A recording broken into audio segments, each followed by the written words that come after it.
a rush hour traffic, someone is greeted with a series of red lights and blaring horns, and that someone can be perfectly calm. If that someone can see his friend travel around the world and enjoy every wonder it has to offer without being jealous, if that someone can truly love somebody unconditionally and can always find contentment in just as he is, then that someone is probably a dog, man's best friend. Yes, friends, we all want such a person in our lives who love us unconditionally, is not jealous of us, finds happiness in our joy, and we just cannot be that person to someone else. We hold ourselves to this unrealistic expectations of perfections, and then we enter into that defense and that blame game. In fact, we start judging and blaming ourselves too much for not being able to live up to our own set expectations. I would say we set the bar so high for the people around us and for ourselves that ultimately what we do is end up sulking in a bar. Needless to say, friends, but 2020 has been a year of challenges, difficulties, unimaginable losses, grief, and pain for every living being on this planet. At the same time, I feel it has been a year of contemplation, higher understanding, knowing your true values, and becoming more human for most of us. As we step in this year 2021, we carry ourselves with ourselves such unique experiences, knowledge, feelings, awareness, and values that maybe our previous generations have never even imagined. So, how we use this treasure trove will decide, I think, our future of humanity. One thing that 2020 has actually taught me in my personal life, that we are not supposed to be perfect. What is perfect, I feel, is ultimate, and the only thing that is ultimate in life is death. Therefore, life, cannot be perfect, and it is not possible for always setting these unrealistic expectations for ourselves and always feeling that things need to be perfect in our life. But what, my friend, is possible is transformation. Yes, all of us can change, all of us can grow, we can learn from all our experiences, and in whatever circumstances we may meet at a point of time, but we can learn and grow. We can change our state at any given point of time. We can construct, deconstruct, and reconstruct our own reality at any time.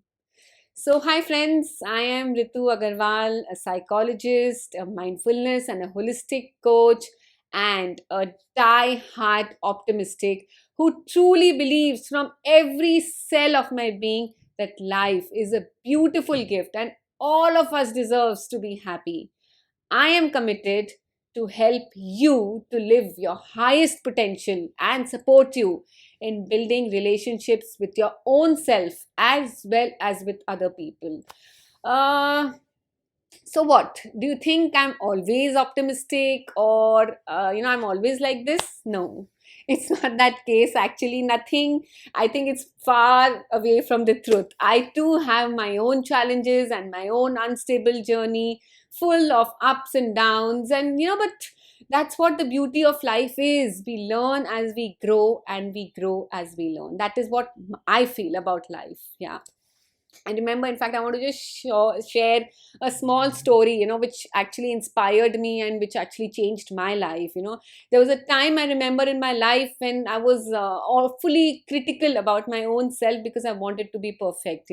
I wanted to be the best at everything I do, seeing everyone around me with so much of talent, so much knowledge, confidence, in fact made me feel so small, and in the process my self worth and my self esteem totally went for a toss. In fact, when I started my journey as a counselor around 10 years back, yes, and out of habit I started focusing on the inadequacies which I have, and my what do you say, my targets and my plans were so damn unrealistic, and instead of concentrating on my strengths and abilities, I should just focus on what I lack and where I need to improve. The only focus in my life was what's going wrong at that point of time, and how I can become better. Of course, you must become better, I'm not denying that, but my only focus was finding my own negativities at that point of time, and it made me so anxious and exasperated all the time. The work that I actually took up as my passion was indeed becoming another source of unfulfilled desire for me. I'm sure many of you can also relate to this, and that is why I choose to share this story today of mine. In fact, I remember at that point of time, the more I focused on what I should not do, the more of the things I did. The same things I did, what I focused, I chose not to do. In fact, I used to focus, I will not yell at my kids at any cost and the people around me at any cost. The more I was thinking in my mind, the more I was losing my temper. The more I focused on not judging people, and the more I was like, okay, I started judging people. So believe me, in the entire process, my intentions was very good, totally good. I really wanted to help others because that was me, that was my innate nature. But somehow, when I set those high, unrealistic bars for myself, it did not work for me. I felt incomplete, I felt exhausted all the time rather. And in fact, my all my expressions were exactly the ones by which I believed that I shouldn't do. That was unintended.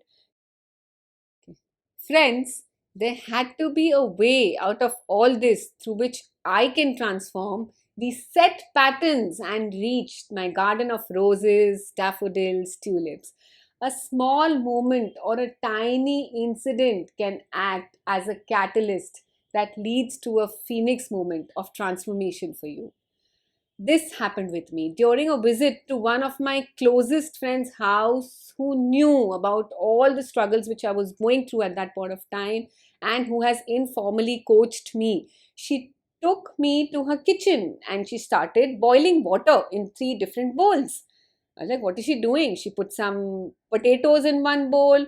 In the second bowl, she put two eggs. And in the third one, she put some coffee beans in and I asked her if she was making coffee flavored hash browns for me. And she started to laugh at my crazy question. She's like, you see, I love coffee. She simply kept on boiling for 15, 20, 30 minutes. And the fourth thing, then I was like, what is happening, man? And the entire situation was so much of a suspense for me. Finally, after 30 minutes, she showed some empathy towards me and decided to come to the final scene of what felt like a horror movie she was directing for me, that point of time. She switched off the gas, took off the potatoes and the eggs, and she kept it in different plates. And then finally, she poured the coffee into a cup and kept it in a tray in front of me. Okay, imagine her audacity. Even after these 30 minutes, she did not give me the coffee to drink or the coffee to taste that moment. And she just kept it in front of my nose. Then she had actually the nerve to ask me what I could see in front of me. I was like, oh God, feeling all the tirade of emotions inside me. I still maintained my sanity and my, calmness. And I just told her that I can see potatoes, I can see eggs, and a cup of coffee, which I think probably I'll not get. My friend then asked me to touch and feel all these three different things. Okay, I said, okay, let me do what she's saying because I believe in her, I trust her. I'm like, I don't know what she's up to, but I thought, let me try. Okay. So when I touched the potatoes, I could easily mash it, the soft potatoes with my hand. It became very, very soft and very, easily to mash. And the eggs was naturally hard. I could manage to make some cracks on it on the shell, but it became very hard. And then she asked me to smell the coffee. As I savored the heavenly aroma of the crushed, infused, and boiled coffee beans, it was amazing. The fragrance completely mesmerized me and transported me to Vienna immediately. So, in fact, I just want to have a sip of coffee. Hmm.